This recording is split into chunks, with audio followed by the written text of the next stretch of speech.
Welcome to another episode of Two Ales and Hockey Tales with Wally. And today I am so excited to have on a 40-year-old from Buffalo, New York, USA. His hockey journey has taken him to the USA, Canada, Ecuador, and Argentina. He returns to the shed a legend after his solo shed trip, episode 156, and episode 202 with Decent Maxi, the best equipment guys in the world, have combined for 1,273 goals, plays, or listens. Perhaps that's because he is running a muck of the southern hemisphere at the end of the earth in Ushuaia, Argentina. They probably thought he was the strange gringo just playing with his wood until he put his handmade twigs in their mitts and built a hockey family. He is about to lead his squad into the biggest tourney ever in South America, the Copa Fin Del Mundo, as the Yep, player yep. coach, and they will be mucking it up on probably the sweetest barn I've ever seen. The research team is unsure if he is more famous as a player, coach, or owner, founder, and stick manufacturer guy with Tipo 9 that are making the sweetest twigs on earth. Welcome to my back porch, Matthew Meinzer. Thanks, Wally. That was a heck of an intro. Thank you. Hey, thank you for coming back and making the time. It's busy times, eh? We jabbed this in here on Oh our yeah, lunch break, eh? yeah, definitely. So you're working today too? Oh yeah. I'm actually finishing a glove restoration right now, and then headed back to the rink or to the pro shop to sharpen skates. Glove restoration. So I still using the same gloves from gosh, I don't know what year these ones are from, but they're the only ones I got and they're cooked. I got nothing left. So how do you do that? Well, we just replaced the whole palm. The whole palm. The first thing that goes is the palm. You get that hole in the, Yeah. where Yeah. the stick goes, and then you get the hole in the thumb, and And then the finger once the starts palm sticking goes, out and then you can break a finger real easy. yep. So yeah, I just take the palm out and put a new palm in. So you're sewing then. Yep, doing that as well. Yeah, and also doing some restorations on some equipment like goalie pads and whatever else is needed. You're basically just help out however you can, eh? Yeah, that's the idea of the pro shop. It's hard to get stuff down here, so whatever we have here, we have to make live as long as possible. Yeah, I remember a conversation last time you were showing me the one kid was playing with broken steel, like broken right in half. He just had to keep mucking it up, eh? Deal now. It's one of our new adventures is finding a laser cutter that can cut out 3 millimeter steel, and we can make some new blades because we have that. That's not just one kid. That's a lot of people. And so you're gonna have to figure out a way on how to do it, eh? Yeah, we already did a prototype. It's a little crude, but we're getting there. If it was perfect the first time, it wouldn't be right. Well, that's cool. So I get into how we know each other, folks. Um, you've already been on before. I don't know how we first got in contact. Do you remember? Yeah, I wrote to you because I was a listener, and I used to when you were playing with the Syracuse, I knew who you were. I had you written on a little piece of paper, and 10 years later, I find that piece of paper, and I'm like, where is he? And you're And doing a that's how podcast. and then you found out about it. That's cool because I don't have a marketing team. That's cool how you found it out. And surprised that you would have wrote my name down out of my Syracuse time because I sure didn't do much while I was there. 0 points. I think they said I hold the record for most games played without a point. And the most Reebok broken sticks. Yes, every time the puck touched the blade. I'm sure you're making better sticks than that, eh? I hope so. So yeah, I get the background, folks, is you have a pro shop down in Ushuaia, the end of the earth, right? That's where we are right now, the end of the earth. Yeah, the southernmost city in the earth. It's the last stop before Antarctica, That's and really it's neat. beautiful. It Yeah. looks really beautiful. That picture of I call it the barn, but it's an outdoor barn. You have all the mountains around, and is that where this tournament is? Yes, it's in that rink. It's an outdoor Oh, Olympic baby. size rink. Yeah, it's beautiful. How many fans can attend a match there? Last year I think was our record. It was somewhere around 250, 300 people, but we can put more up. The And you bleachers were should. full. Yeah, we will this year for sure, especially with all the teams coming. There's 10 teams this year, 10 different clubs from around South America, and it's Is gonna that be right? it's 10 gonna be teams are awesome. going for the trophy, eh? Yep, What that's for trophy sure. is that one with all the wooden hockey sticks? Because that's probably the sweetest trophy I've ever seen. That's actually the Copa Lagunero. That's actually our pond hockey tournament trophy. Did you make that? Yeah. Yes, I did. Yeah. Me and my partner did. Yeah. That is a sweet, sweet trophy. That might be the best one I've Yeah. seen. But you know what? I'm also a trophy maker guy too. I made trophies for my pond hockey tournaments when I was coaching under 11. I cut up my old twigs and trophies, broke them down, and made new trophies to play for. Because playing for a trophy is way more fun than just playing, right? Absolutely. That's right. Yeah. You And can play then 3-on-3. You can play 3-on-3 in the pond any day, but when it's for a trophy, it's a lot more fun. people get right more into it, don't they? And then That's if you right. lose, you have to watch the other team celebrate and rub it in. And if you win, you get to rub Exactly. it in. Yeah, Exactly. trophies are fun. Winning Yeah, is fun, right? Winning is fun. it's like the opposite of losing. It's true though. It's so funny that Matthew Myers was the one that told me. I remember him saying that winning's the opposite of losing. And then it's like when you start thinking about it and you watch like those games where say it's like the World Juniors and Canada wins gold in overtime. And it's like you see them jumping into the glass and the fans going crazy. But then if you ever look at the other kids, they're laying on the ice bawling, right? It's like the exact opposite. Right. No, it is. Second place is the first loser, right? Is that what they say? Well, it's better. I have more memories by losing in finals, and you do can become brothers for life when you know you do anything for each other and you just weren't quite good enough. The teams that lose Yeah. first round or don't make playoffs, it's everybody just kind of looks at each other. Well, see you later, right? Yeah, that's true. Yeah. So, how's the squad looking for this? You guys got a chance? Oh, absolutely. We've been keeping that trophy here in with our club for a few years now. Ever since I've been here in 2019, the trophy's stayed here with us. So we're planning on keeping it here. Yes, absolutely. So how does it work? Round robin play, two groups or what? Yep, two groups. Actually, so there's different levels. It starts all the way from under eights, under eight, under 10, under 12, under 14. They play this coming week, and then the following week is going to be adults B, which is like C level men's league. Yeah. Then then the women's, and then the adults A, which is a little bit higher. It's some of the best players in the country. Every team has a few ringers. I'm considered a ringer, but even though I'm not, I'm no one. So So where are these it's a other pretty teams tough coming tournament. from then? Well, I mean, I actually have the list right here. We have same. Some of these names are super long too because they're Eh, clubs. your research team got hot too, eh? That's right. So we have ASEM, which is the Association Civil Escuela Metropolitan de Hockey sobre Hielo. Right. Uh-huh. They're called ASIM for short. They're from Buenos Aires. Then we have our club is Club Andino from Ushuaia. We have the Warriors. They're from Chile, just over the border here. We You also even say have the Chile instead of Chile. Eh? Chile. Oh yeah. Yeah, I'm actually fighting. I'm actually fighting speaking Spanglish right now. I'm trying yeah, to speak no, as just you're English. doing it a bit. Then we have the Panthers. They're also from Buenos Aires. We have Really? Los Nires Hockey Club. Yep, they're from Ushuaia, from here. Then we have the Olvecas Negras, which is the black sheep. They're from Buenos Aires, Mendoza, and Bariloche. They're from a bunch of different cities up north. They kind of mix together. They're a A roller black hockey club sheep, that, say? yeah, the Olvecas Negras. Yep. Then we have Vultur, which means the vultures, and they're actually called the Deportiva Vultur Condor Club, the Condors. Then we have the Vikings from Rio Grande, and then we have two teams from Mexico this year, which is awesome.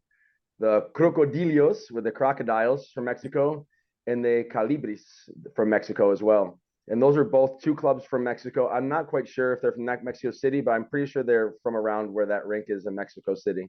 So So yeah, Mexico's not that close to Argentina.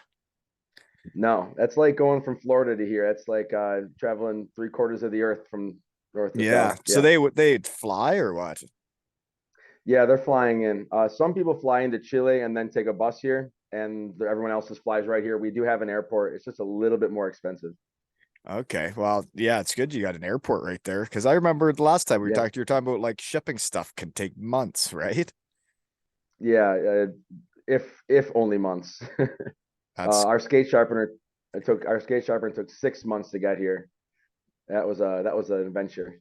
well, at least you have a skate Without, sharpener down there, right? And yeah, one of your poster picks, obviously they did something great for you guys down there. You're holding up the Howie's hockey tape in front of your pro shop. So did they get you some supplies for the hockey family down there? yeah. So we're actually our pro shop is just going through conversations now about getting Howie's sold in our store. They sent with the Friendship League came here. A Friendship League is a group of American Canadians, Japanese, and Europeans. They travel the world to rare parts to play hockey. They've been to Mexico, or they're going to Mexico. They've been to Argentina. They've been to Kenya, North Korea, Ecuador, all over the world, and they're just a group of travelers who want to travel and play hockey.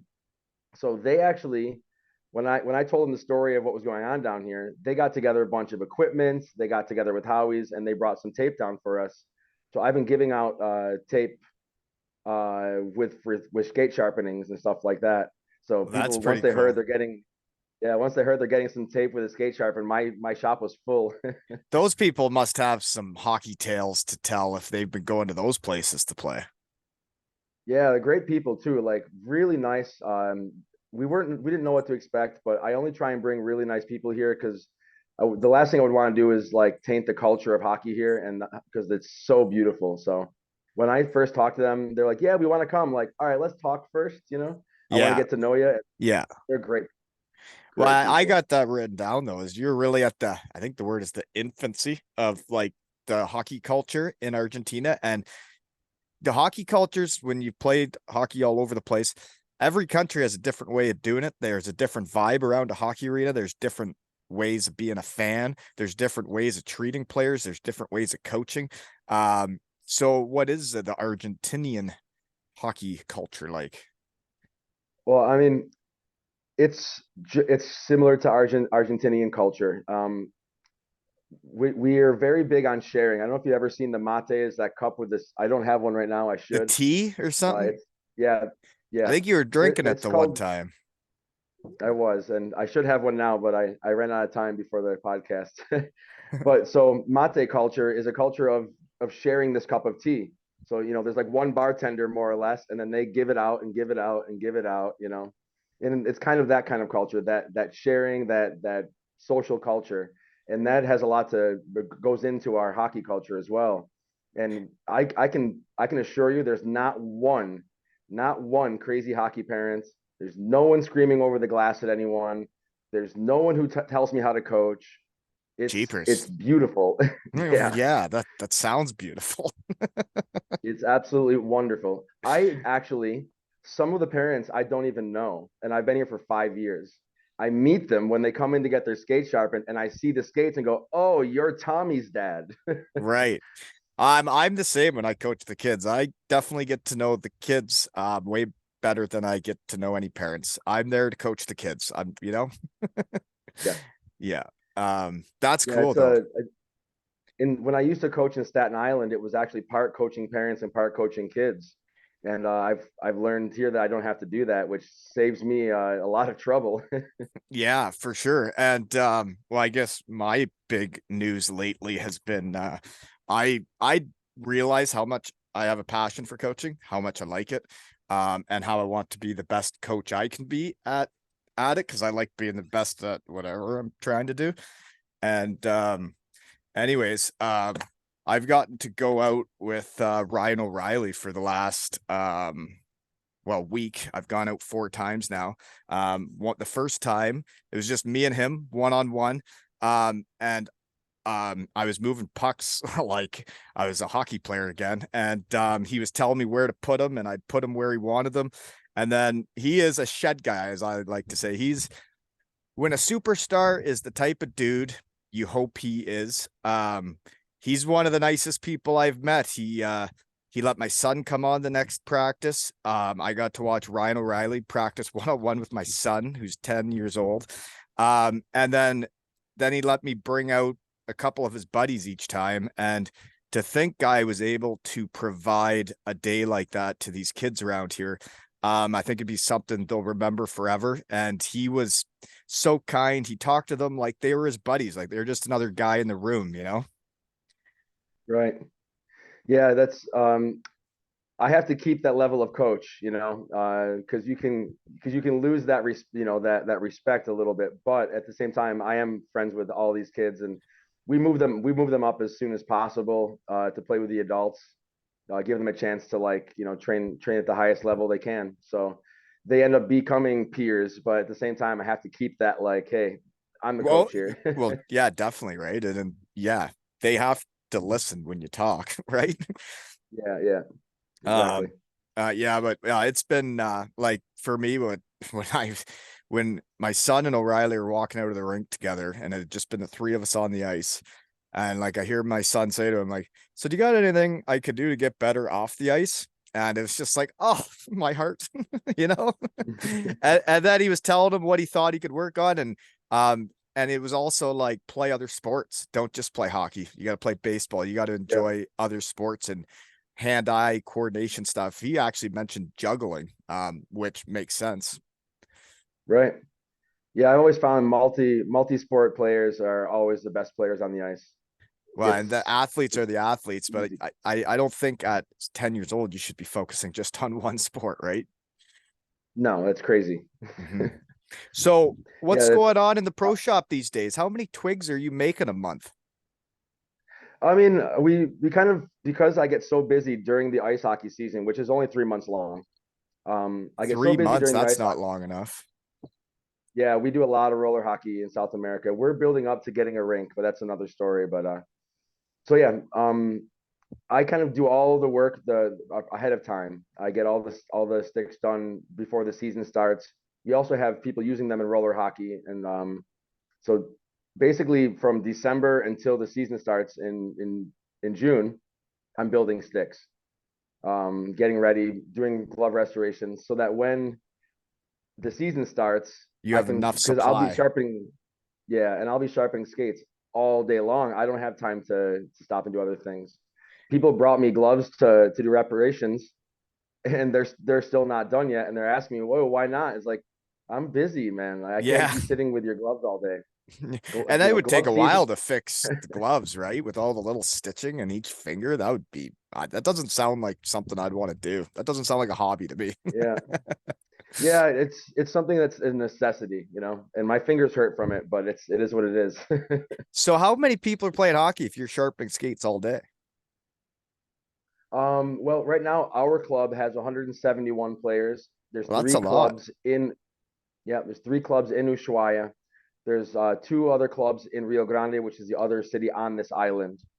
I would say there's over 500, maybe close to 600 players. Then we also have a lot of figure skating and a lot of recreational skating.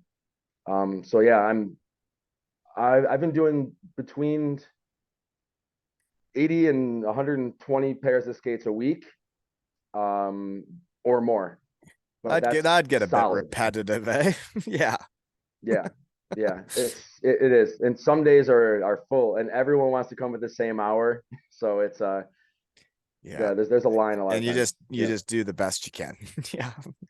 yep. But Um, yeah, it's part here, because everyone knows I know everyone knows that I love it. Everyone knows that I mm, put time and effort into their skates, and so we have a lot of talks, and it's kind of great to be there because it's the one time where I get to I have 5 minutes to talk to that person, yeah. and they can't go anywhere, and I can't go anywhere, so You it's pretty actually can, awesome actually. yeah, you actually get to talk to them a bit. Yeah. Well, here's a Yep. question for you. What's the process of making a hockey stick then?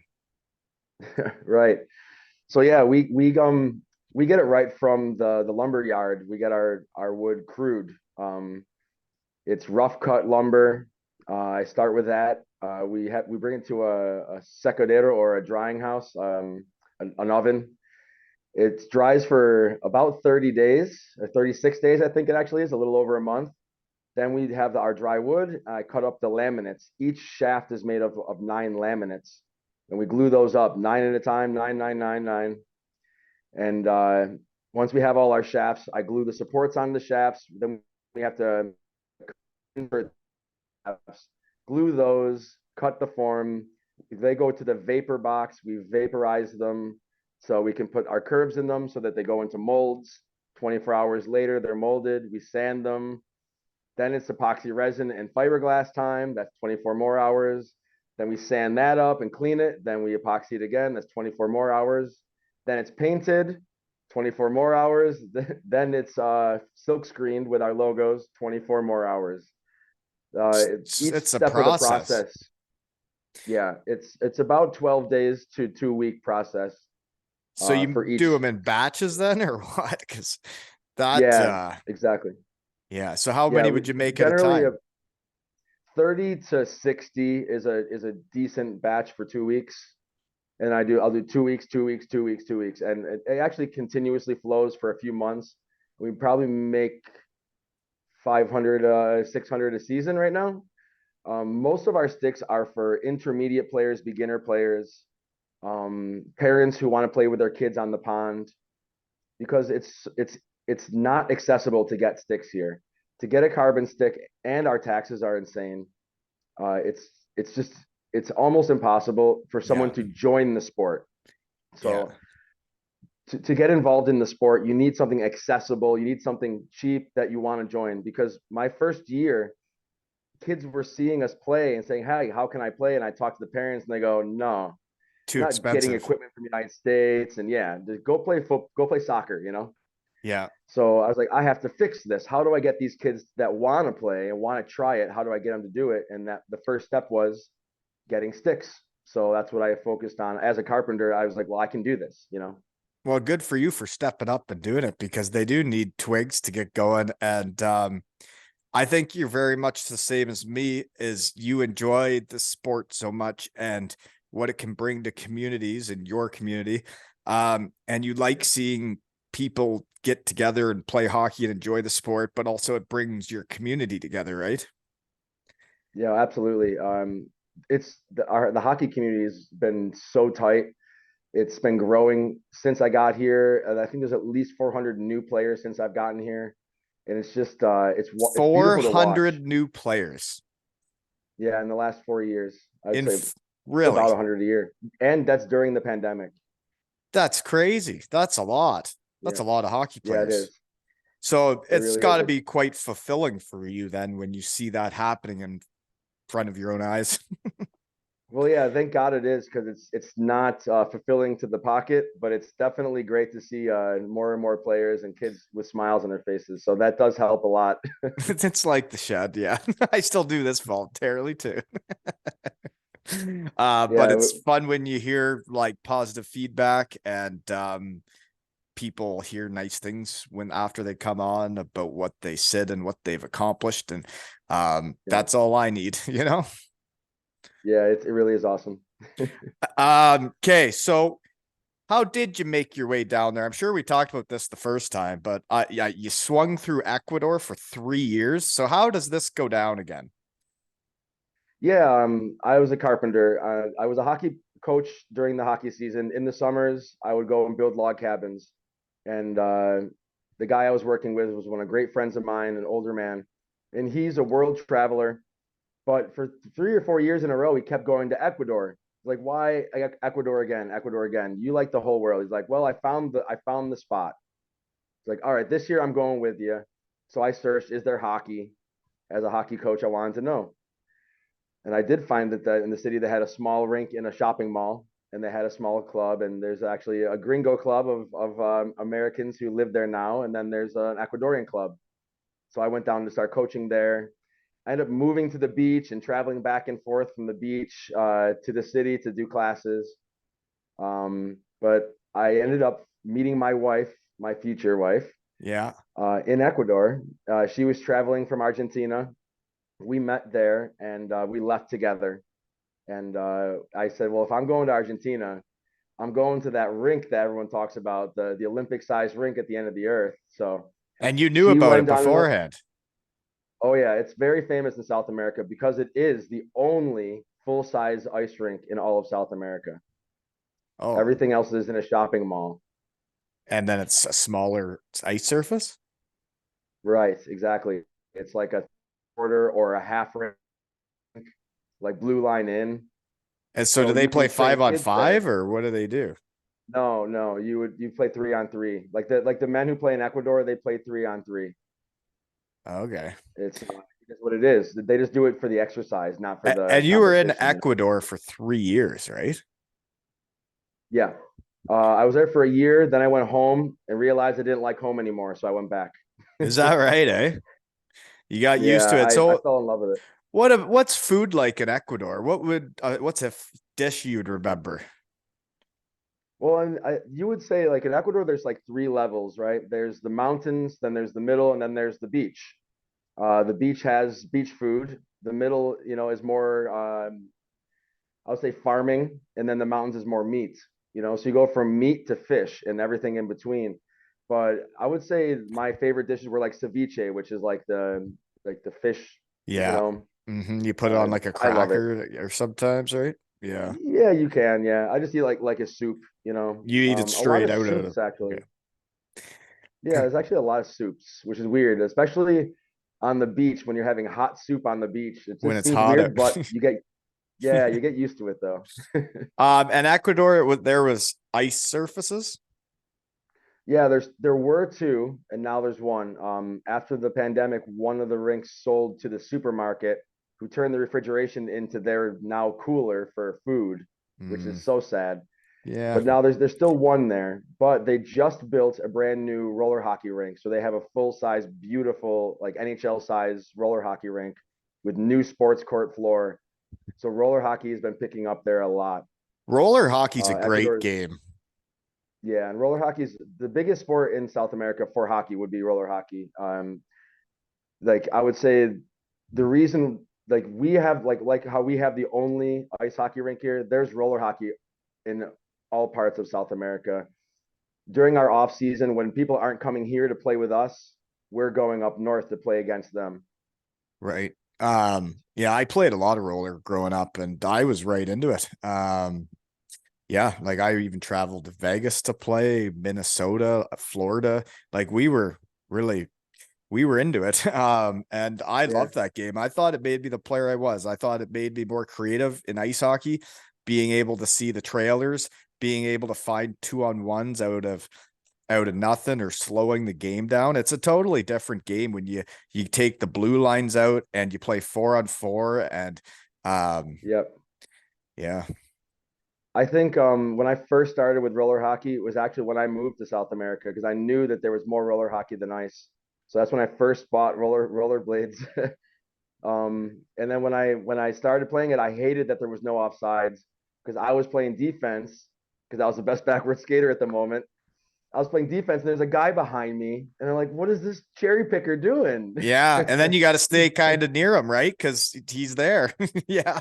Yep, and then I realized I started figuring out the strategy of spreading out the defense and spreading out, for your breakouts, and so I figured it out, and then I started coaching it, so I had to figure it out. Oh yeah, for sure. So what were your like accommodations like in Ecuador? What are you living in? Where are you living for 3 years? Um, when I first got there, I lived with some of the hockey guys actually, and then when I moved to the beach, I have a friend who bought a property here, but only in Ecuador, bought a property in Ecuador, but only lived there for a few months a year, so he had me watching it, and that's where I was living. I was living in another guy's property. So and keeping it nice, keeping the plants watered, and keeping the paint fresh. Yeah, yeah, yeah. Helping Very out nice. however you can, right? Yep. And And you then when and, they went on vacation, I would go find a little rental. right. And then you're kind of you're trying to like be a coach, a hockey coach down there. Like that's what you were doing as a job then? I actually opened a restaurant, chicken wings and pizza and sushi. Is sushi with chicken wings and pizza? It was on the beach, and the fish was fresh, like super fresh. So I mean, I couldn't help it. It was really good. Were It was you worth doing. rolling the sushi? Were you making it? We actually had a Colombian sushi chef who was traveling through, and he said, "Let's make sushi." I was like, "Let's do it." Well, yeah, I tried making it one night. It's not easy. Yeah, I do it. I do it every once in a while. I love to cook actually, so Me too. I've tried just about everything. That's cool. So what's your go-to right now if you're gonna make your if I was coming over to and you're gonna make your best dish, what are you making me? Well, right now, because the Friendship League just brought me a bunch of Frank's Red Hot. Yeah. So right now, I'm making lots of chicken wings and pizza right now. I can't Well, get enough. and pizza. So you're doing the red hot on pizza? Oh no, I just what in Buffalo, that's how we eat chicken wings with pizza and pizza with chicken wings. So, Right. you Well, know, yeah, everybody does. Yeah, they're pretty good. yeah, Um, when I moved to New York City when I was living in New York, they don't eat chicken wings with pizza, and I was like, well, let's get pizza and wings. They're like, no, you get calamari with pizza. I'm like, what? and Calamari, okay, the more you travel around, everybody does things differently, right? yeah, that's true. Yep. Yeah, it's everybody's got different ways of doing things. So then you and your wife left Ecuador together then? I thought you like jumped on a bus with a roller hockey team. Yeah, so we left Ecuador together. We went back to her hometown. I met her parents. You were I bitten said I'm by the going. love bug. I was like, I'm going to the end of the earth. I got to see this. And she's like, well, I'm going to Brazil because she's a diver. So she went to Brazil. One sec. Came back on. Sorry. Right. No, it's all right. So yeah, I told her I'm going to the end of the earth. She said, well, I'm going to Brazil then because she was going diving. So she went to Brazil and I had no money. So I didn't know how I was getting to the end of the earth. I just knew I was going. Right. Guys from down here got together and said, let's go to every roller hockey tournament we can. But they didn't have a full team. And somebody said, hey, there's this gringo living up there. You should ask him to join your team. So they called me and asked, and I was like, hey, can you join our team for this tournament? Like, yeah, but then what are you doing after that? And after that, like, oh, we're going here, here, here, here, here, back to the end of the earth. It's like, well, that's where I'm going. Can I go with you the whole trip? And that's how I got here. We went Play it. You on a played crazy, roller hockey the whole way to the end of the earth. yep. And we stopped in every city. And to pay for gas, because I had no money to pay for gas, I did a hockey clinic in each city, like a To get power enough skating gas clinic. to get to the next city. So Yep.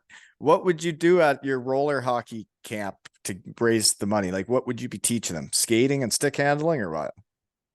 Yeah, because one of the things I noticed in all of South America is because there's such low numbers in hockey, anyone who wants to play hockey, they just say team tomorrow. Like there's no like starting with skating, then learning how to stick handle, then so there are players who've been playing for 3 or 4 years who still their skating skills are very low. And So I was like, all they right, just let's just jump right into the game instead of working on the basics. yeah, because they were so excited to have a new player. Like, yeah, you know what? We need a goalie. Want to play goalie? Like the hardest position in all sports. Like, Oh, sure, yeah. silly position. So yeah, so I started getting people into learning, and I would coach the coaches in every city too. So I was bringing like my like USA Hockey Basic One, Basic Two, Basic Three. I translate to Spanish. I would hand it out everywhere I went, and that actually changed a lot of how coaches are coaching, because a lot of the coaches never were coached. They just loved hockey. Now they're in their 40s and they're keeping the hockey going. Yeah. So they didn't know that, like what was taught or how like the systems and of how to teach ice hockey or roller hockey. And So that that's kind there are of what I so started many bringing. different ways to do it too, right? Like there, I Yes. no, I've been trying to learn from all these different coaches so I can be the best I can be because I think that's hockey. But like I've noticed that everybody does it differently. Everybody has their own little tweaks, but there's a lot of people that just copy folks too. No, yeah, the best coaches are the best thieves. You find a good drill, you're like, that's a good one. That'll be good for my kids. And the It is what it people is. that are usually the worst are the ones that think they already know it all. If you think you know it all, you know a lot less than you think you do. That's for sure. That's for sure. If you're Well not put. continuously learning, you don't just hit a roof like, oh, I know everything, Right. because Well, the game's constantly changing. who you're It's constantly coaching changing. changes is how you interact with them, what drills to come up with. It's like I feel like I I I love coaching. I think I'm better at it than I was as a player. But I'm trying to learn from all these different people, but I'm also trying to challenge myself. Was I've coached under 11 boys, then I coached under 9 gals that were house league, that had never even played hockey. And you have to tailor it to your audience and who they are, and push them accordingly or not push them accordingly. And Right. next year I'll be under 13 boys rep, which will be a new challenge and new players. And that's why I reached out to O'Reilly. Was when you want to learn and get better, you want to learn from the best. And I tell you, man, I go out with him, and what he does and what he works on in the summer and these drills he has, man, they're so Right. much better than what I was doing when I was playing. Yeah, I have some contacts. There's actually a guy named Tom Molly, who's I constantly am writing, asking like, hey, I'm running out of ideas for our under 17s or whatever. And he's like, hey, try these drills, And there's a bunch of other great coaches around that are willing to help me out with stuff like that when I run into a wall. But luckily, I haven't. I've been flowing. I have a plan, and you can never say it's gonna be this day and this the next day, but you have to have a general plan. Yeah. I call it like being on the boat. Being on the boat. If you're on the day, but waves hit the boat, so you might go this way and you might go that way, and you might never get to that destination. You might end up somewhere else, but you have to have a destination, and the wake in the back is the past. You have to remember it. You can see it, but you can't let it drive the boat. You have to drive the boat while you're on the boat. Well, that I don't know if that make makes sense. yeah, It makes sense to me. it makes sense to me because you worry too much about a win or a loss that you've already had, and you have the next games coming up. You need to be worried about those that are ahead of you, not behind you. Um, Yep. but I do get the wave things kind of, I don't know, but for me Yeah. it's like I would have a plan, and I would like have my Yeah. little piece of paper that I jotted down the general idea of what I wanted to do in practice. And then when I got Yep. out there and I either would try something or something else would pop in my brain, I'd see there's like a time I saw a girl drop her stick and then she couldn't pick it up quick. And I was like, well, we started having races where I would take all their sticks and make them lay down, and then I would throw their sticks like all over the place, and they had to find their stick, pick it up, and get to the other end. And it's like I didn't know I was going to do that; it just kind of happened. But Right. it's like you always have your plan, but then you always got to be adjusting on the fly Yeah. too, Well, right? now, like exactly. Imagine this. For example, it snowed like crazy yesterday, so I didn't know what kind of ice I was gonna get. So I have to come up with a plan for if the ice is covered in snow, if it's this thick or if it's this thick. Can we use hockey pucks? Can we not use hockey pucks? What are we going to work on? So it's not only just like on the fly; it's also with the weather, and that has changed a lot of how I train. I have to Yeah. have 4 or 5 plans. Yeah, it's I it's coaching's exciting. It keeps I when you Yeah, like hockey and then you can see the impact you can have on people, and even like families, right? That when you see a kid you coach find their passion for the game, and then they pull their parents into being hockey parents, and then all of a sudden they're like a hockey family, and you see it can be very fulfilling, right? yeah, that's true. Yep, I love it. Me too. Yeah. I'm looking forward to our season. We're gonna run a muck. So another way I haven't really been looking at the notes, but how we know each other. Um, I saw a video of you on like a talk show. You were talking Spanish and you were like, it looked like a, a pretty big time TV show, and you had your hockey stick. And to me, if I was guessing what you were saying, you were explaining that you were making sticks at the end of the earth and showing them the sticks. But you were like famous, eh, down there?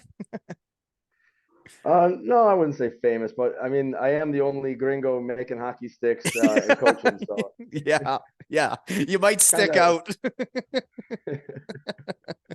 yeah, it's kind of easy to point me out in a crowd. That's for sure. So here's a cutting edge question. You've been there since 2019. Yeah, that's when I got here. The January of 2019. Does it feel like home now? Yes, absolutely. Um, How long did it take till it felt like home? Because I know there's a when you move, and I guess you were in Ecuador, and then that kind of started feeling like home, and then you move again. It's like I've moved a bunch, but when you're going to play a hockey yeah, season, you know you're just going for the hockey season, and you don't consider it really a home. And then after hockey, we moved to Kincardine, which was not home. It was new for us, and it took a long time for this place to feel like yeah, home. yeah. Well, to explain this without crying, this You're community allowed to brought cry me. on here. Yeah, Lots of people do well, it. yeah. The guys in the friendship league definitely know that this is a hard topic for me, but this community brought me in right when I got here. I had I had no money. I had the equivalent of about $9. I had no friends. I had a bag of hockey equipment and a box of tools.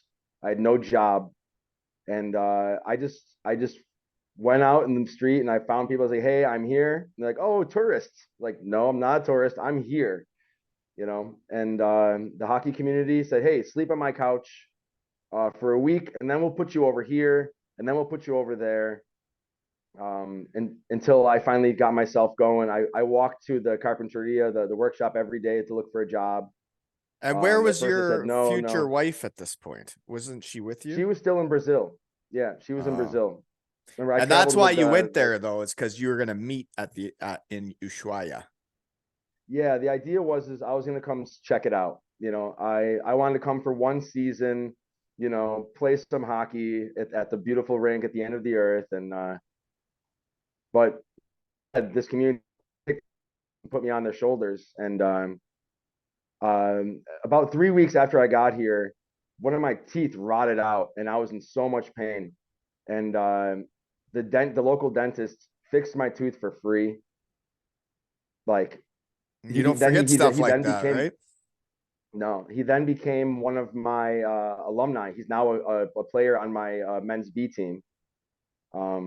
Like the whole community, like this community is built up of people that are from somewhere else. There are people who are born and raised here, but it's very few and far between. As this community is growing, obviously more kids are being born here, and that's where the future of this community is. But everyone who came here came from somewhere else, and so if you show them a little bit of passion, a little bit of I have this dream, you know, I have this goal, I have this idea, they will put you on your shoulders and they will drive with you, you know, and this community did that for. Well, that's And I said, I want to make hockey sticks. The first day I got it, I want to make hockey sticks. And they're like, you are nuts. yeah. And look Like at you you, go like, now, right? yeah. So I Uh, finally did it though. I finally got it going, and I'm now the head coach of the entire one of the entire clubs here, Club Andino Ushuaia, and it's a social club that's a mountain climbing and skiing and hockey club, and social is number one. It's a group of it's a family, and and then this is you said this is a social club with you said climbing. What was it? yes, Skiing? yeah. There's mountain climbing, skiing, and hockey. And you're the head Uh, coach of the hockey. yes, yeah. Mhm. And how many Some of people our would be in that? the in the hockey there's That's the 171. We actually 170. counted the other day. Yeah, Yeah. and we actually because we counted the other day, that's why I know there's 171. Well, coaching um, matters, and I'm sure yeah, they appreciate having a gringo down there doing whatever he can to help the community. yeah, and well the so I'm not the director of the hockey. I'm just the coach. The director of hockey actually is one of the greatest players in Argentina, Pedro Baeza. He has been playing on the national selection team since there was a national selection team.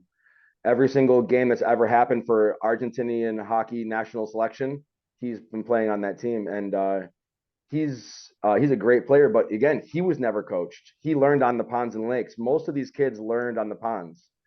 The tournament has only been on the rink since they opened it, and I think it was like 2005 or 2007. And they didn't have any adults playing then. It was only kids, so they only played half ice hockey on an Olympic rink when they first opened it. The tournament has been growing. I think so. I think this is the 11th year actually. So I think it was 2007 or something like that when they first did it. and this is the 12th year of the tournament, and it's never been bigger. It's never had more teams coming from around South America and Central America.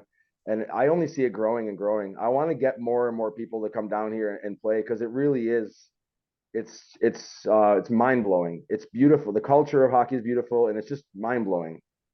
What I'm just thinking out loud. Would a men's hockey team from say North America have a good time flying down to the end of the earth and playing in this tournament and like probably having a time at night?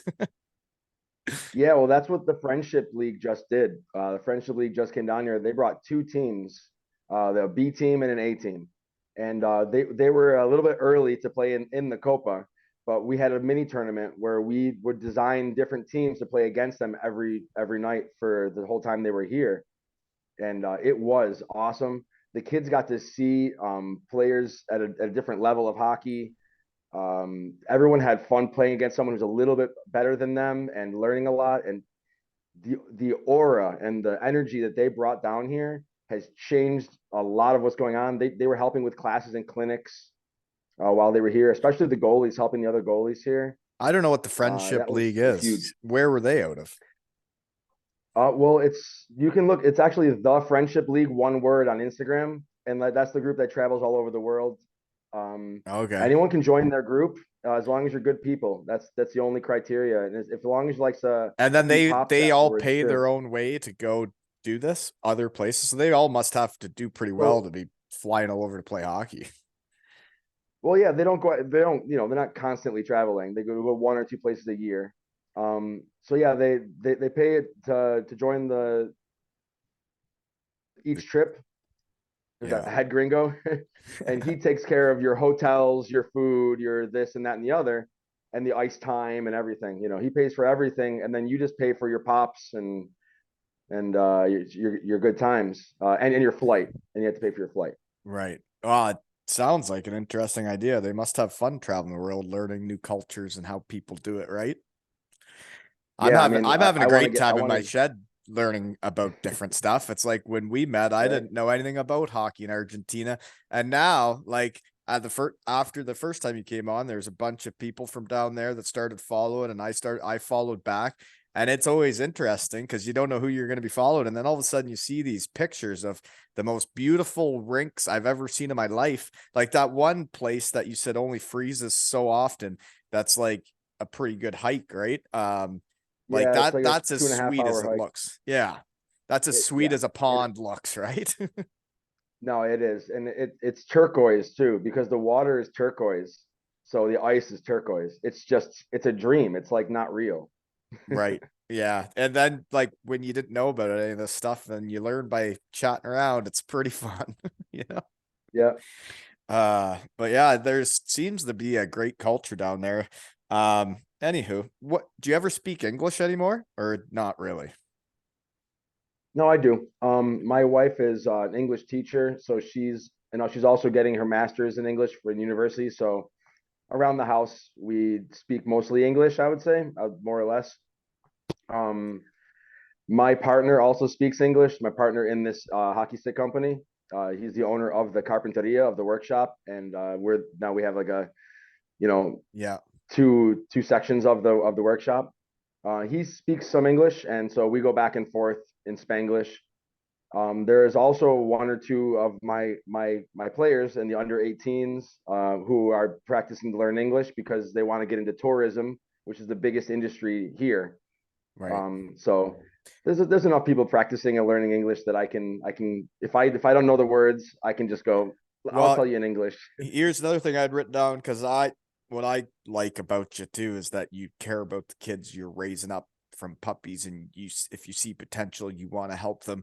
You did reach out to me about these a couple guys that you said are junior age. They want to chase their dream. They want to find somewhere to play hockey outside of there to test themselves.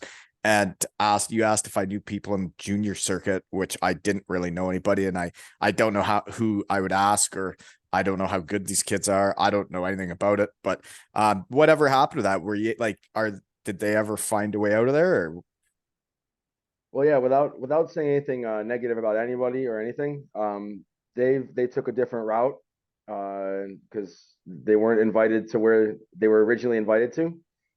Um, I Hockey Canada, Hockey Alberta didn't really want to give the insurance and other things like that. So they're actually we got them up and we got them onto the national selection team for Argentina, and they're going to Florida to play in the Latin American Cup, which is at the end of August, which is Colombia. It's all the national selection teams from South America, Colombia, Brazil, Argentina, And they go to Puerto Florida? Rico. Yeah, Puerto Rico. It's the closest indoor rink in South America to us is the Florida Panthers ice den.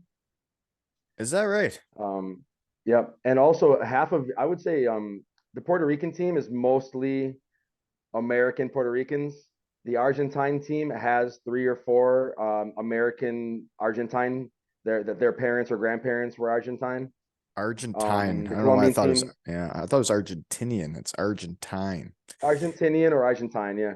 Okay. With something is Argentinian and someone is Argentine. There we go. Now we Yep. know. And then yeah, like Colombia, Venezuela, and they always bring in another team from another part of the world too. Like one year they had Jamaica, one year they had Iraq. Really? So it's a Latin American Cup and uncommon markets, small markets. So and they have it's like a What teams are good out of glorified that? wrestling. Who's good in that? Like, Argentina, so mostly there'd be roller Argentina. hockey, right? And then they finally show up and play ice hockey 5-on-5. Yeah, except for the guys who are born and raised in the United States who have lineage. Yeah. Yeah, most of them are roller hockey guys. And the guys who are from here who are ice hockey guys and roller hockey guys. But yeah, Argentina has won the last they won gold in Texas and then they won silver in the last in Florida. So this is the next one in Florida. The Puerto Rican team, I don't know if they have anybody who's living in Puerto Rico on that team. I think they're all from New York. They're really good, and we beat them in Texas, but they beat us in the last one in Florida. So that I think that's going to be one of the biggest rivalries this year is Puerto Rico versus Argentina. Oh, It's going to be that's huge. that, yeah, that's pretty cool. Competing is fun, and trying to play for your Yeah. country would be really fun. And I'm sure those kids will have a blast. So those kids were how old? What were their names? Aleko Minsterletti, he just turned 18 a few weeks ago. So he still has a chance. It's just not this year. This year he's going to Florida. Then he's going to come back, and we're joining the national selection roller hockey tournament as a club. To be allowed to have a national selection team, you have to have a national tournament. So for Argentinian roller hockey to go to world tournaments, they have to have a national tournament in the country. And our club is one of the clubs in that national selection in that highest ranking of roller hockey. Yeah. So he's going to Florida, and then they're coming back here, and we're going to that tournament. Okay. And Maybe hopefully maybe people will see next them year. play, right? Yeah. Yeah, we're gonna get as much film. Like that's the thing we didn't do. We never got film of him playing. That's all. That's on us. And I guess Good though. yeah, like it's interesting. It doesn't take that much now to take some short videos, right? It's like I was doing Yeah, it with O'Reilly because I wanted to remember some of the drills too, right? yeah. I keep my phone in my locker. I'm afraid to break it. I can't afford a new one. Yeah. I guess I'll bring it on the ice with me. I guess. Just make sure it's in a nice case, right? And then it'll be Well, fine. yeah, and actually, the Copa Fin Del Mundo this year is going to be televised on TV Pública Fueguina, which is the public access channel for this city, and it's also going to be on Deport TV, which is like the ESPN of the country, and That's also cool. public access of the entire nation. So if you're in any part of Argentina, you'll be able to watch these games live, That's cool. and Yeah. then It sounds I'm like a sure they'll really be on fun YouTube. tournament. Yeah, that sounds like Yeah. a great tournament. So how are you doing these days? It's what are you? You're 40 now. You still running amok? Yeah. I save it for the tournament when we're training. I don't want to hurt some of the guys that are on the other team, because they're my other team and I'm the coach. Yeah. So I save it for the games. But yeah, I still got it. The last tournament we played, I had a few goals and I'm still putting them in and Yeah. uh, I'm playing half. We have a nice cycle going from my winger and I play defense. Yeah. So The when he high doesn't have cycle. legs, Yeah, when he doesn't have legs, I take over and take up the wing. So Yeah, yeah. The high cycle. yeah, Yeah, I could see you dipping down in there and getting some goals, eh? So yep. here's a question as a aspiring coach. What's your favorite drill? Recently I've been doing the regroup.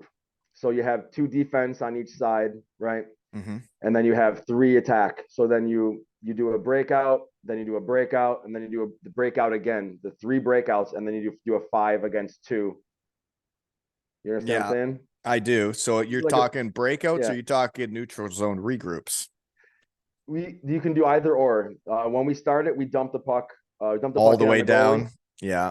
So Yep. then So we it's a start it from a legit breakout. breakout, Yeah. and then we break out to a regroup, to a breakout, to a 5-on-2, more or Yeah. less. Hmm. You can kind of choose between the two. I let them kind of just figure it out.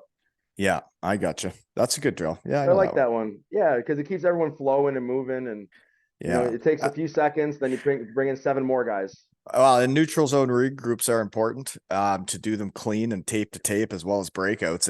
If you don't make passes tape to tape, then the whole play's shot, right? That's exactly right. I'm gonna Hmm. I'm gonna cut that part out and share this part of the show with my kids. Well, it's true though, and when you see the Yeah, kids practice and they're just like, oh, I'm just passing it over there. Like, oh, look how easy that pass is. It's like, well, in a game, you got to make that pass tape to tape so that guy gets it in full stride and is going, or can take a shot right away, or can one touch it. Every pass is so important. And it was like my so the Toronto Maple Leafs just hired my former coach from the Daytona Beach Bombers, Derek Clancy, as the assistant GM. So I know, and he's been on my shed, the assistant GM of the Toronto Maple Leafs. But he was the one that told me my rookie season. He said, coaches don't care as much if you're digging in and you're skating as much as you think. What they care about is tape to tape passes, handle the puck right, and don't mess up. Right? And it's true. yeah. It is like being clean with the puck is everything. It really is a game changer. It changed everything. It's My true biggest though. thing is And then you see Ryan O'Reilly do it, and you're like, well, that is doing it clean, and that's how you make yeah. things happen. It's and the hardest thing is I'm still breaking a lot of bad habits, because they've Yeah. played without proper coaching for many years.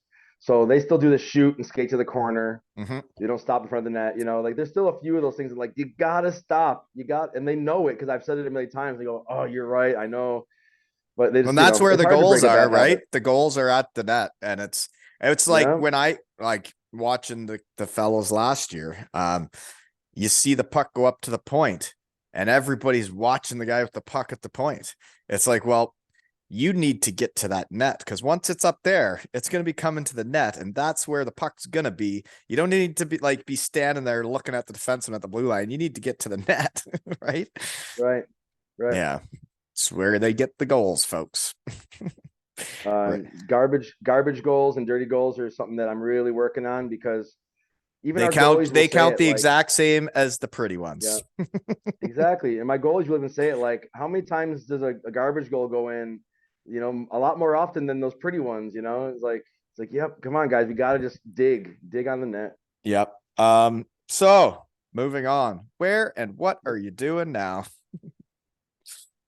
Well, I have to finish up this podcast and then go to the workshop and sharpen skates. But starting on Sunday is the under 8, under 10, under 12, under 14 for the Copa Fin Del Mundo. So How we're much of that are starting you the coaching? Do you have a team in each? Like, how much coaching do you do?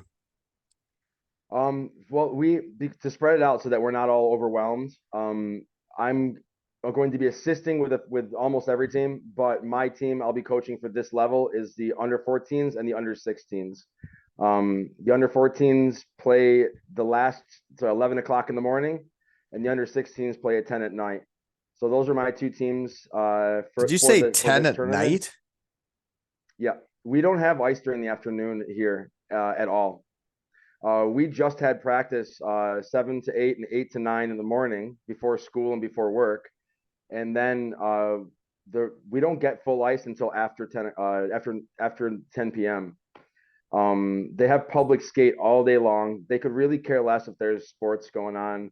We share the ice sometimes with figure skaters. We do half and half ice with figure skaters and try not to hit them with pucks. We kind of just do whatever we can to get ice time. So a lot of our ice time is 10 to 11, 11 to 12, 12 to 1. In Um, 1 a.m. yeah, that's the only time we have available. And then I'm There, back doing I it in the remember morning. when there was like some summer hockey leagues or whatever, and this was back when I was still playing. I'd be home for the summer, and buddies would ask me if I'd come play for their men's night team, and they'd be like, "Oh yeah, it starts at midnight." I'm like, "Pardon me, Yeah, what?" and that's what we do. That's what Yeah, we have to do here because it's public skate all day long. That beautiful ice rink is beautiful, and they have a full all day long with public skating. So, right. People are gonna the want to go rink doesn't skating out even, there when it looks like yeah, that. Yeah, the rink doesn't even have their own nets. The clubs own the nets. really. Like they could really care less about us. Yeah. Yeah, they're a skating rink more than a hockey rink. Yeah. So when we do have this tournament, we take over a lot of people are traveling from all over the world to come here for this, like we're bringing tourism to the city and blah blah blah and yeah. And But it's you getting still better can't though. get the middle of the day. Yeah, but it'd be nice, Yeah, right? still can't get the middle of the day. Yeah. Yep. So what in Tipo 9, your hockey shop there, what do you think is the coolest thing that you've made or built? I know you've done sticks, but like is there something that really sticks out that you're like, I can't believe I got that done? You know those stick handling balls, those Yeah, the wooden balls, yeah. like the Swedish. I think they're Swedish or Swiss or whatever. They're made famous from those. Yeah, like When we it's like the shape of a golf ball, right? Yeah, Or it's just a little bit bigger. Yeah, size of a it's a little golf bit ball, bigger than not a golf ball. shape. Yeah, Jeepers. yeah. Wake up, Walton. It's a little bit bigger than a golf ball. It's made so that the fattest part of the ball is the same height as a hockey puck, so that way it touches the stick in the same spot, or something. Ah, But when we first made those, you have to put the wood on the turn, and then you have I to believe have it's your called the drill. spindle, maybe. We call it the turno. I don't know, The but Turner. you have the wood. Yeah, Yeah. you have the wood spinning this way. Then you have a drill press with a big cutter spinning, and you drive the two into each other. And that was like that is cool And it to make a worked ball then, out eh? of wood. Yeah, you made a ball out of Yeah, wood. yeah. There's actually a video on Tipo 9 of us how we made them, and Really? that was actually I was actually pretty impressed by that. I think that's one of the coolest things I, we've done. and then when you'd see kids using them and stick handling, you'd be like, "That's neat, right?" Yeah, it's like yes. It's Every kind. time I see a kid with a stick, it's like I Oh, made that. you know what? I know exactly what you're talking about because I go to my son's baseball practice and I show up and there's a kid wearing a 2 L's and hockey tails shirt with his name and number on the back, and my heart just seizes up just a little bit, right? Yeah. No, yeah, it is cool, man. It is cool. And it's like when I go to the track and field meets and then there I see kids ripping around 2 L shirts and it's like, man, that's living, right?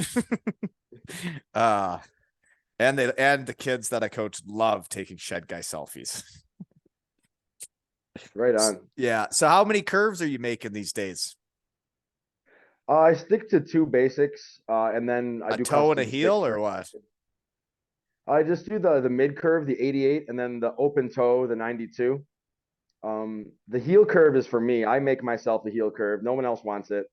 And there's actually like a really, really heavy toe curve that one guy likes, and so I'll make him custom sticks. He only buys the blades, and he just changes them into his shaft. Well, But I I'm mostly sticking to 88s and 92s. those are probably the most popular, but not to Yep. bring up O'Reilly again, but have you ever seen his curve? It's something else, yeah. So like as soon as I went, it was just me and him one on one, and he did a wraparound, and like how smooth he did a wraparound, and he was still behind the net when he was putting it in, and with that toe thing he's got at the end, he had the puck Yeah, just stuck on it, and he could whip it around into the net and like right into the corner. Thought it was like, well, that's a useful curve for that. And then when I got yeah, thinking about and talking about it, and my son was asking him about his curve, um, some toe curves I always didn't think I'd like them because it starts too far down the blade, and then it's going to right. affect your backhander. So your backhander usually starts around your heel, right? But then Right. once you get into that toe curve, then you can't backhand, right? And you can't raise it. But his thing right at the end wouldn't affect your backhand because it's right at the tip. Like you've already backhanded it off the blade by then. Uh, I just, Ah, I just, I guess I'm curious what it would be like to take a forehand snapper with that thing on the end. right. But he Yeah. sure got it figured out. I've never actually tried those heavy toe curves. Those Mhm. fishing hooks. I should probably try one out. Well, one guy that well, like I really looked up to as a kid that ran a muck in pro, Rob Collins, who was one of the best players in the DL for years. He said after the game, years later, now that he's coaching, he tried a toe curve and he said it's a game changer. It's a life changer, he said. And I still haven't tried one, but it seems interesting. Yeah, my stick's almost flat. Like I have the heel curve, and it's just flat after that. It's literally straight. So Just I'll have just to. right at the end, just a hook a heel. Yeah. Yeah, mine just says it curves in the heel, and the rest of it's totally straight, just Yeah. straight as an arrow. I don't know. They I don't have to even if make it's my the curve reverse. anymore. Yeah. I was a Linden Yeah. way back in the day. I don't know if you remember the Linden curve. Right? Yeah, Yeah. that was the one I always made. Now they don't even make them anymore. But what are you gonna do? Mm. Okay. Poster picks. So Darius Kasparaitis, I know who that is. We talked about him. He came down to Ushuaia then and skated with all your crew. Yeah, he was here last year. He came down with the last game. It's a movie being produced by John Albert, another guy who's traveling around the world and filming in every small hockey community that he can find. And they're making a movie for Netflix. Um, and John Albert picks a different guy to go to each city, and we got lucky enough to have Darius Kasparaitis when they came here. That And would have that been was pretty that cool. was something. Yeah, he chirped me the whole time we were here. Good. He chirped me hard. Yeah. Good. That's what you're He, supposed to do. That yeah, means you care. yeah. No, it's because he scored the game-winning goal against Dominic Hasek to knock us out of the playoffs back when he was, using a wooden stick. So every time he saw a wooden stick, he's like, I used a wooden stick when I scored against Dominic Hasek. And they were like, Oh, when you say us, you're talking about the Buffalo Sabres. yeah, yeah. Um, Darius Kasparaitis was an animal when he played. He was a gamer as a gamer gets.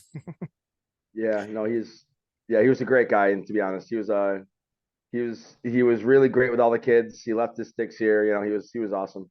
That is awesome. So when we talk about how far sticks have come and the sticks you make, you say are for beginners or intermediates. What are your aspirations with the stick manufacturing? Like, where can you go? Are you happy with what you're doing now? And you're just going to continue that, or is there anything new you're going to try? I originally thought I was going to maybe get Warrior CCM, um, but knowing the market pricing here and knowing how much family incomes are and stuff, I was thinking there might be a better chance at having something manufactured with our name on it, Mm-hmm. at a lower price stick, to get carbon fiber sticks to here at a reasonable price. So I've been looking into that. I have friends who do that in Buffalo. I've seen other people do it, like because the Like you manufacturers mean that make a carbon fiber shaft? yeah. So the idea would be use the same manufacturers that CCM, Bauer, Warrior use, and just have them make sticks for us, and Right. put our name on it instead of their name. Right. So Yeah. I'm hoping that's the direction we're gonna go. I mean, like I said, when I got here with $9 American, and so I've been growing since then. I'm still not up to the point where I can afford to do a giant shipment of sticks yet, but I'm getting there. Right. And yeah, no, it would be cool. It's very much like making the t-shirts for your team, right? Is once you get them, and I remember ordering them and waiting for them to come, and then that day you open that box and you got your whole team t-shirts and you get to give them out. It's like I could just picture how happy you'd be the day a box of Tipo 9 carbon fiber sticks were hitting Ushuaia, right? Yeah. And the weird thing is, to be honest, the wood that we use for these sticks, It's light, it's flexible, and I mean the weight difference when you hold both sticks, you can barely tell the difference between a carbon stick and one of our sticks. When I have I people really close their eyes wish it and hold was, them, I really wish it was easier to get a stick of yours to the shed because I would love to go out and coach with your stick. I think I'd look yeah, fantastic with a we're gonna have to wooden work on Tipo that. 9 stick. I Yeah, think you would look good with them. I would. But yeah, we're getting there. We can get for the adult sticks. I'm doing everywhere from like 85 flex down to 65. So I mean, we're getting up to that, and the junior sticks are down to like 40 flex for the really for like the under eights. So I mean, they actually have You must be pretty yeah intricate with building them if you know exactly what the flex is going to be when it's over. yeah. The university here built me a flex machine so that I can put the stick into the machine and test how much flexibility the shaft has, and So it's dead on. and every stick is like exactly how you want it. There's no mess ups or Yes. what? I mean, yeah, it's wood, so I mean, it's a That's what natural, I was thinking. It's wood that like it's can't be exactly right.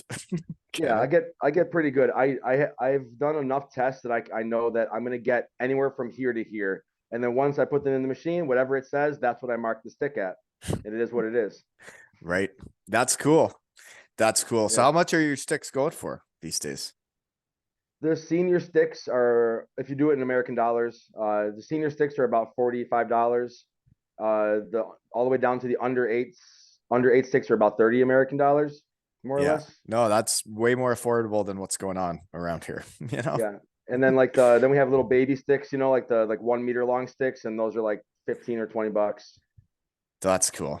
Um, it's got to be cool seeing people rip around with sticks that you've built front with your hands. Yeah, Yeah, it is cool. it would be. Yeah. Um, okay.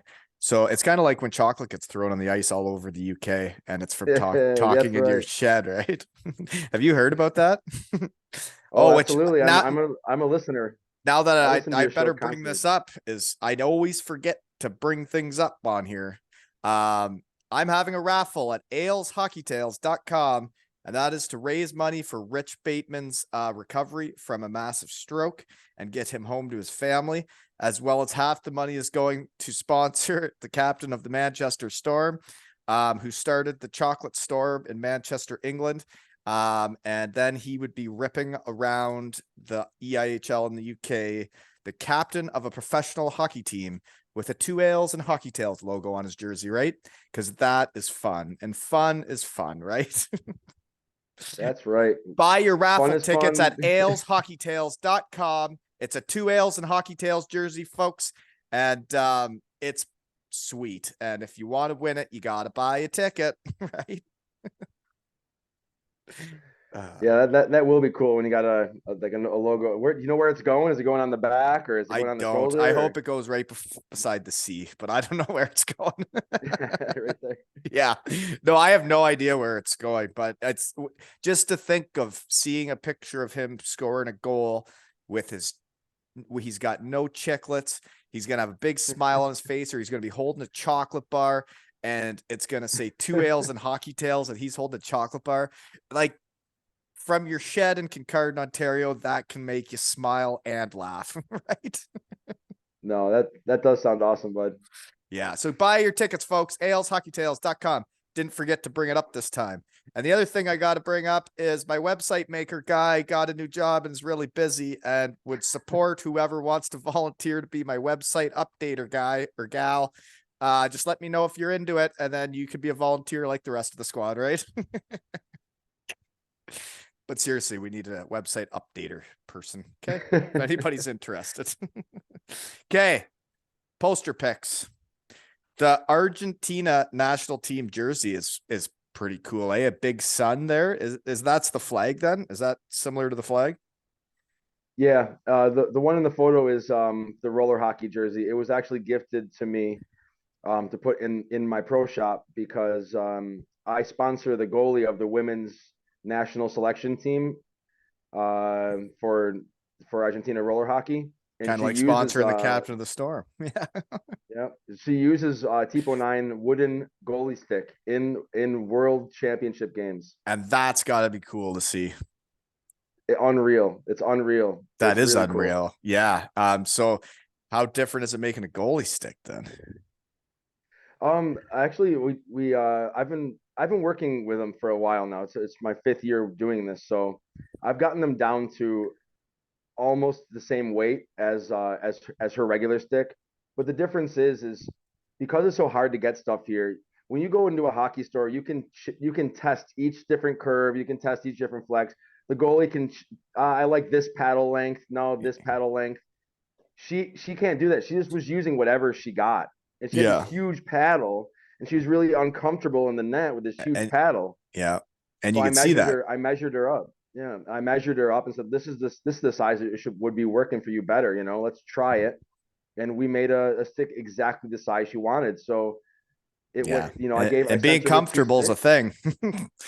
It's Yep, like when you being see a kid comfortable. with a stick that's too long and you're like, you're not comfortable. Or you see a kid with a Yeah, stick that's too short and you're like, well, that doesn't look right. yeah. But yeah, Yeah. like seeing her actually comfortable and being able to play the right way, it changed her game. So she was like, "Yeah, for sure using this in all the games." So Yeah. that was a proud That moment. that would be a proud moment. And I used to play for Team Canada in roller hockey, or I did, and Team Ontario. And I 100% played New Zealand and Australia. And it was in Kitchener, Ontario, Canada, folks. If any, I don't remember what all countries were there. I don't think Argentina was there, but there was some cool countries we played against. Yeah, they're getting there now. The last few that they went to were in Italy. That was the last one I remember. I think this year they're going somewhere else, and next year they're definitely going somewhere to New Zealand, actually, I think. Can you But get when can you get your Argentine pass and be a part of this? um, I want to coach. I'm turning, I'm pushing 40. I want to play ice hockey here and just coach. My goal is to get more kids from this town onto those selection teams and not just the kids from Buenos Aires and the gringos who have the passport. Yeah. I want to get You more want to kids from raise your this puppies town. right and get them to where yeah. And for me, that's my favorite thing is seeing little shed guys and gals become successful, right? It's like when Yeah. I started this, I've had on some guys that I played with when I was older in my pro career and they were just starting out. And then you see Hmm. now that like so they've become legends for the teams they're playing for. And it fills you with pride when you see the younger people doing well. But also Yeah. the line mates and teammates you've had. There's been guys that have got their jerseys retired and stuff. And um, I always say it takes everybody to win. For those kids to win, it takes everyone, and it's going to take you helping them. Yeah, and like that's what I want to see is when they do the list of names before the game and they have the little name of where the city that they're from at the end. I want to see Ushuaia, Ushuaia, Ushuaia, Ushuaia. That's my goal. Yeah, and that's when people are in it for the right reasons. It's a beautiful thing, and sounds like you're into it for the right reasons, right? Yeah, well, I hope so. Well, yeah, you're doing it for the love. You're not just doing it for the money, and you're trying to raise people right. You know. Yeah, well, that's right. Yeah, that's true. Okay, I'm doing my best. Tipo 9 Pro Shop. Cool little building there. But so how'd you come up with the logo? It looks like an angry road runner with a hockey stick. Well, It's a yeah, cool logo. it's a woodpecker. That's a woodpecker. I knew that. It looks, yeah, that's a woodpecker. You're Yeah, right. so it's a Yeah, woodpecker, I get you. Yeah, that and we're makes sense. carpenters. Yeah. Here the name of the woodpecker is the carpintero, and that specific woodpecker is from this part of the earth, from Patagonia. And it makes a lot of sense now. That's why I The asked. woodpeckers here are massive, massive birds, and And they they're could those probably really red and damage a black. tree then, eh? Yeah, and that's why all of our sticks are red, black, and white, because the woodpecker is red, black, and white, and that's why the logo is red, black, and white. So we're sticking with the carpinteros, the woodworkers. So No, that, yeah. it's cool. So then those people that were standing outside your shop, that would have been the people from the Friendship League.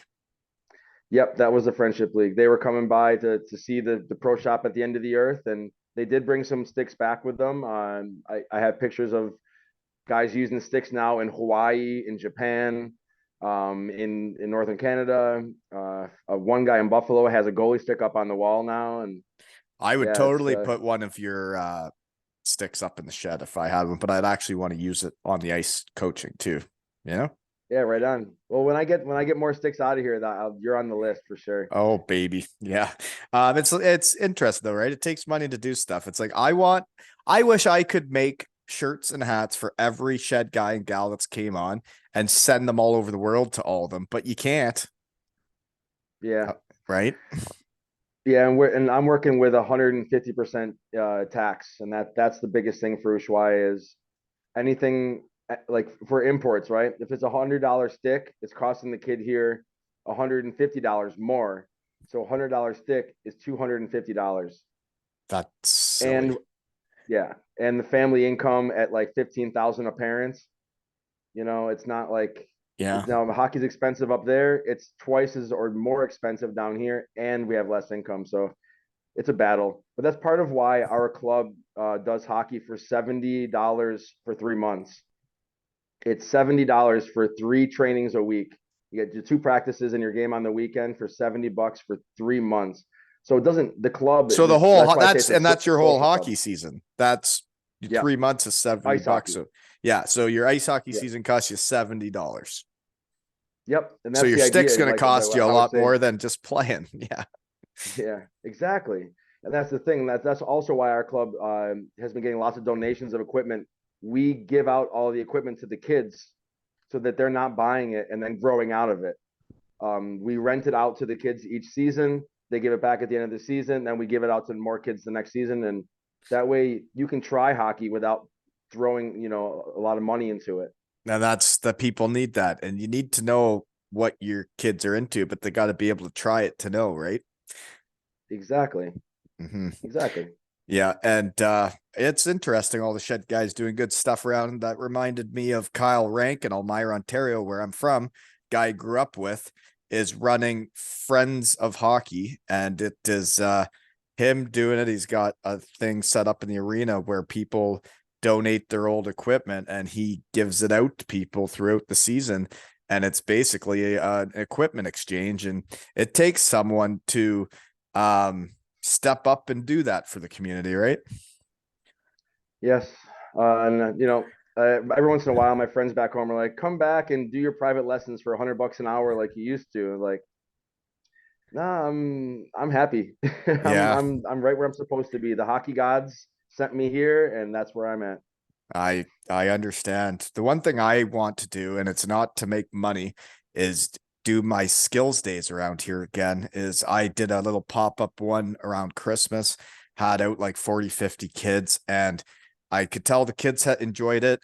I enjoyed doing it. And then when you go watch a random game in town or you see kids around the arena, you're like, oh, hey, hey. And then, or you want to watch them and see how they're doing now because you get more invested in the kids you've been on the ice with.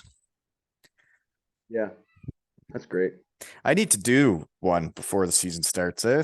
A pop up skills session, right? Yeah, absolutely.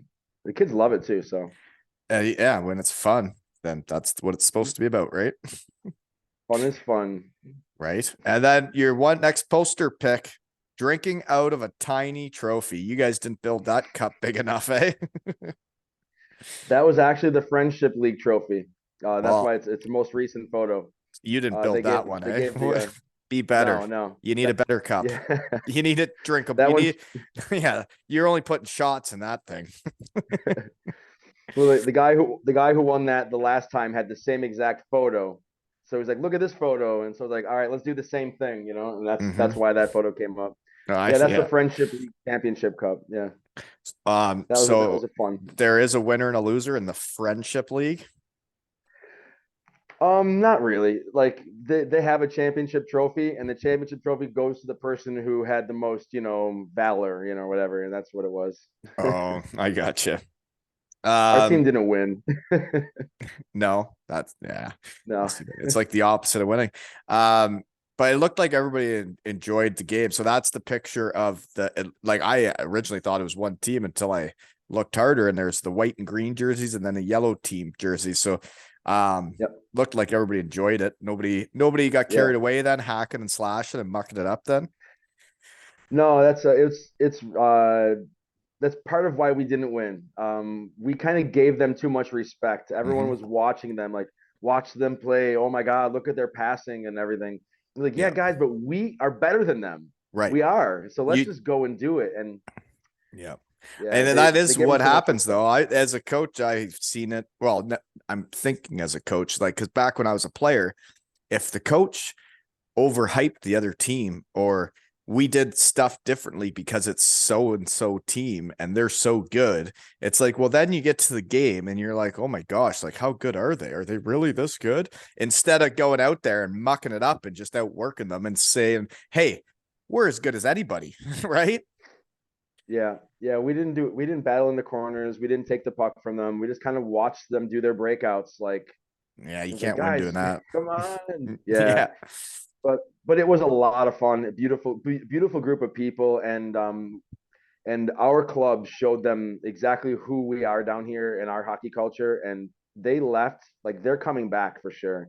They're Yeah. like they loved it here. The people here, the hockey community is wonderful. You come here to visit, and you like I got stuck here. I'm here for 5 years now just because I met them. Well, it's like for me, it's like I talk about just sending shirts around. It's like, geez, I'd love to send myself around the world and see all this stuff. And I would love to go down there and check this out and play hockey with the folks down there and show them what's up. Show them Oh yeah, how how talented a fat guy can be. there you go. But like What did they say? there's so What did many they say places you I want to were? You go. said they said you were soft or like what was it, smushy or what? Oh I no, can't remember the I one have episode. body like a milk bag. A That's bag of it. Body like milk. a milk bag. Yeah. So that was the coach in Denmark. That was the review he got, was that I was a good player and a good guy in silky mitts, but body like a bag of milk. And before that in Germany, my nickname, or what the GM and coach called me, was Kugelblitz. And in German that means round lightning.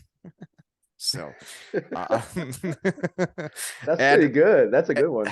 well, in college they called me Fat Pants, like SpongeBob SquarePants. They called me Fat Pants. It is all very Jeepers. hurtful, right? Yeah, no. I did the best I They could. used It's to a body type issue. I blame my dad. right. No, they used to call me a freight train because I would just run people over. Just giving That's the her. only name I can remember. Yeah. I Everybody's haven't so been doing that different a lot. ways, right? Uh, round lightning, I guess isn't that bad, right? They still put the lightning part in, but then I hurt my knee, and then I Right? was just round. I didn't have the blitz anymore. I was just cool. Right. What do you do, right? Mm. So what do you think? Let's upset people. Free ads, folks. What's the best restaurant in town? In Ushuaia, Down here? Argentina. Well, that's the thing. Locals don't eat out. Only the All the tourists restaurants are do. for tourists. Yeah, all the restaurants are for tourists. I could blow up some people's spots and say they're the best, but I mean, that's the other thing I like about it though is how about this? There are no fast food restaurants. There are no chain restaurants. It's all locally owned restaurants. That's You're one thing telling about me there's Ushuaia. no That's McDonald's? no McDonald's, no Burger King, no Wendy's, nothing like that. That's really cool. There's Yeah, not many there places is in the there is world a without those. there is a Mustasa, which means mustard, which is a burger chain, but they're like in all the shopping malls, and we have a shopping mall, so there is that one. But I guess Well, when the I mean, I research don't eat team there. got creepy, it said Ushuaia is 80,000 folks. That's quite a few. Yeah, Ushuaia has 80,000. I'd say like 80. It grows. It's growing constantly. But the thing I think the best thing about Ushuaia though is that everyone's active. Everyone's kayaking, Living. snowboarding, skiing, living. Everyone's outside. No one lives inside. You go to work, you go out and do something. It's part of what I fell in love with here is like I can't find anyone who's not active. Mhm. Everyone's Facebook feeds or and Instagrams are just like madness. It's like Yeah, and it's because daily. It's not like a picture from 5 years ago. It's daily updates of madness in the mountains, in the Beagle yeah. Canal. And It's I know awesome. what you mean by that, because like my thing is it's a good day for living, and like when I'm done work, like the kids and I are gonna go do something fun. I'm gonna figure out something fun to do every day. I don't care if it's Monday or Tuesday, and that could be just hitting the shed on my lunch hour, but it also could be, jumping off the pier, going fishing. Like sitting around's boring, you know. That's true. I agree. Fun is fun. Right. That's right. Fun is Uh, fun. Winning's fun. That's That's right. what I learned from you. And it's true. Think about it, folks. Running a muck's fun and it's a lifestyle, right? Yeah, Su- I like and, and that. and sucking sucks. Because it does. Losing sucks. It's like the opposite. So I guess it's all Spanish in the locker room then, eh? Yeah, absolutely. It's all Spanish in the locker room. Every once in a while, I have a line mate who speaks English, and if I need to get it across quickly, I'll tell him in English. But Your besides that, Spanish is it's pretty all well Spanish. fluent now, though, eh? I wouldn't say fluent, but it's understandable. Everyone knows what I'm saying and what I mean. And that's all that matters. So do you Yeah, ever make it back home? I haven't yet. I've been 9 years away from home. Is that right? It's a long Yeah, time. I know. Yeah. It's Tell a long. my parents say that a lot. And have they been able But to my make wife, it to Ushuaia? no, they won't do that. They're not travelers. They like they're retired. They like their hometown. They're comfortable. Yeah, Um, but yeah, my wife's getting her visa right now. So once she gets her visa and she's allowed to travel to the United States, we're gonna go visit them. So I next got year. you. Yeah, well, then it's interesting, right? Because as a parent now, you think of it differently. When I was the young hockey player, I didn't. I was just on my mission. I was going to do my thing. I was going where hockey was taking me, and you don't really think of the parents' side of things until like your kids show potential at stuff, and you're like, I can't imagine that in not many years that they could just be like gone doing their thing, right? Right. Hmm. Yeah, I can't imagine what my parents think. I talk to them as much as I can, but I'm a busy guy too, and so I do Well, my best. you are a busy guy. And I'm gonna have to let you get back to the pro shop too, eh? Yeah. Mm. It's about that time. Is it? Well, I guess I don't really have anything else other than I have written down aspirations in the game and life. I guess it's continue on the path you're doing. Yeah, I mean, I want to make hockey more accessible to all of South America, not just to this town. As it's super hard for this town to get stuff in and out because of our insane import tax. But I want to make hockey more accessible to everyone. Equipment, sticks, pucks. I mean, we can't even get pucks down here because they're too heavy to ship. It's really difficult. So, making things more accessible to a new culture of hockey and creating a new culture of hockey is on my high list of goals. But that's coming from a guy who has nothing in the bank, Yeah. and just hopes and dreams. And I'm working one day at a time. Well, and you Um, seem like you're doing everything you can, and as I would say, you're running amok, and like you are getting sticks in people's hands. You are 400 new hockey players in 4 years. Like that's wild numbers, and that's something you should be proud of. oh, thank you. And it's just a start. As far as I'm concerned, we just got started. So Well, and it's neat seeing stuff like that happen in different pockets of the world. It's like when I went over to Cardiff, they hardly had any minor hockey going on, really. It was mainly public skating and figure skating going on, but then you see it after our team wins a championship that year. They bring in great guys that are shed guys that take time with kids and fans. And then boom, the 8 years later, I've got to watch this from afar. There's more kids playing hockey because of the people taking the time to get to know them, that their heroes would come talk to them after a game and sign things. It is like what yeah, O'Reilly's done for my son now, but it's the Joey Martins and Cardiff and all these guys that have changed a hockey cult. Not they haven't changed the culture, but they've grown it, and there's more people playing the sport and enjoying the sport, and the hockey family is bigger there now because of well, I guess I've just watched it happen, and you're going to get to do Right. that down there, and you are watching it happen. And to think where you could be in 8 to 10 years, right? When the kids that are just getting a Tipo 9 stick now, um, well, you see them in 8 to 10 years, and you see them grow and become hockey people. That'll be some fulfilling shit for you. Yeah, I mean, not that I coached them throughout their whole careers, but I just watched one of my might squirts from back when I lived in New York City got drafted for Ottawa Senators, and another one of my mites just got picked up by Harvard University, and I can guarantee he's going to get drafted next year in fourth round. So yeah, I've been there with that side of it. Like I've seen these young kids. I'm still in touch with their families.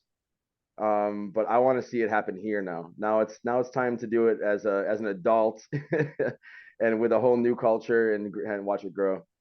Yeah, I'm happy for you.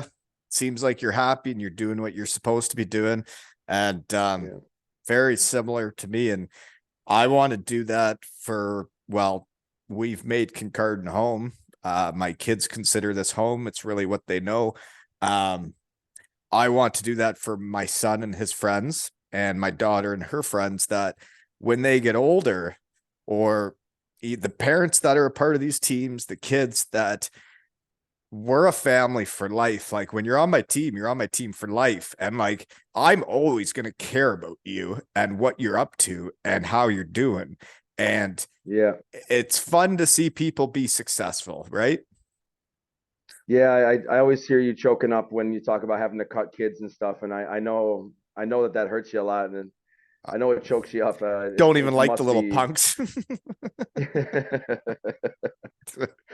Yeah, I, but I think we're both very similar in that aspect too. I get choked up when I talk about these kids and these families, and yeah, yeah. I feel you, dude. I feel you. Yeah. Well, it's like when you see the kid wearing your shirt and then you take a picture together, or like the kids I got to take to the rink the last few days to skate with O'Reilly. And you just see when they first meet him and you see their face. And then by the end of the hour, like, they looked at him that way. Like, and it's very much how I grew up. I thought these NHL people were different. Like, they were always just what you heard about and saw on TV. You didn't know any of them. You didn't know what they were really Right. like. And then when these kids sit in the locker room with us, and by the end of our time at the rink, they realize he's just a normal, nice guy like the rest of us. He's just really good at hockey, right? And like, then they start realizing it, that like, he's just a normal guy. And I could like, be that guy. right. And then they can picture that, like, they aren't different than you. Like, they fart and shit just like Yeah. you, right? Right. Exactly. And I think it's huge, because when I first got into pro and I saw some guys on TV in the AHL and I had seen them, and it was like we talked about, when you start watching other people play instead of worrying about yourself, um, you don't play good. And I saw people that, like, and then I couldn't believe they were my teammates, or I couldn't believe I was playing against them. And then all of a sudden you're watching instead of doing, right? Right. Yep. Mm-hmm. Well, I never got to play high level. I as I never got to play pro or anything. Um, I kind of got shied away from going anywhere. To my family kind of put me on the cheapest team every season, and Let you when be it a when it part came of it, but time to not full go. Yeah. yeah when it came time, like I can make that team. I can make that team. Yeah, but why don't you just play in your high school team instead? It's like, Yeah. all right. Yeah. But yeah, so I never got to play high level, but I got to coach kids to get to a high level. So I And you get to be I a can part of see that, I can see right? where it comes from. Yeah, Yeah. yeah. You get That's to be a that's part what I of would it. say. That's what I would say. Like, I'm a hockey no one, but I'm doing what the part of the hockey that the hockey gods told me to do. Not everyone can play in the show. Well, and one of my new favorite songs is like this Brothers Osborne. They got the Might As Well Be Me, which has been huge for me to realize I could be myself and come out of my shell later in my career and life. And it's not a bad thing to be yourself. And then the I'm Not For Everyone. Well, there's another one that's called Nobody's Nobody. And it's like, when you think about the people I have in the shed, it's like, Yeah, well, none of us are famous, and all of us came close to whatever. And it's like, well, nobody's nobody. And like, you think of all the people that are listening to this stuff, and then you hear that people are getting their jerseys retired around the world. And like what you're doing there is making a huge impact. And people may not know who you are and what you're doing, but it is a big deal, you know? Yeah, well, I mean, I appreciate that, and I appreciate being on your podcast because some of the names you have on your, some of the people you've interviewed, they've played some pretty good hockey, and to be just a small, have my name in that list just means a lot to me. Well, not I was shook the other day. Was I wanted a guy on, and I wrote to him and I said, "Will you please come on?" And he wrote back, "I'm not a good enough hockey player to come on your podcast." And I was devastated because that is not why I do this.